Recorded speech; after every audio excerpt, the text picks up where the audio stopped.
Now, the first step toward understanding the cause of inflation is to recognize that it is always and everywhere a monetary phenomenon. It's always and everywhere a result of too much money, of a more rapid increase in the quantity of money than an output.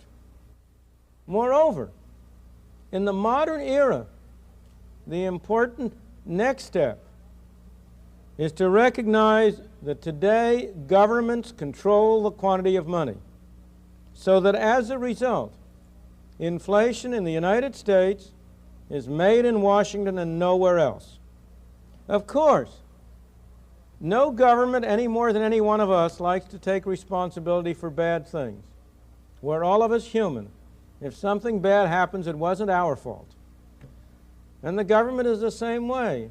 So it doesn't accept responsibility for inflation.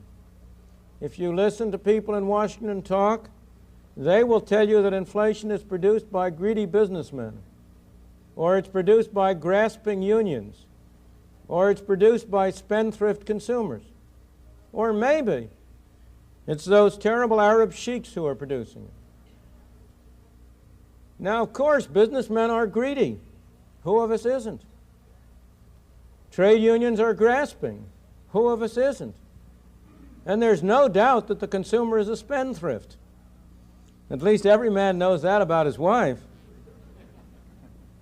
But none of them produce inflation, for the very simple reason that neither the businessman, nor the trade union, nor the housewife has a printing press in their basement on which they can turn out those green pieces of paper we call money. Only Washington has that printing press, and therefore only Washington can produce inflation. If you listen to the people from the communist world, they'll tell you inflation is a capitalist phenomenon. That's not true.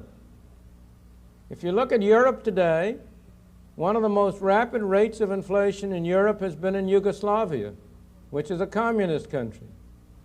One of the slowest rates of inflation has been in Switzerland, which is a capitalist country. So inflation is not a capitalist phenomenon. But neither is it a communist phenomenon.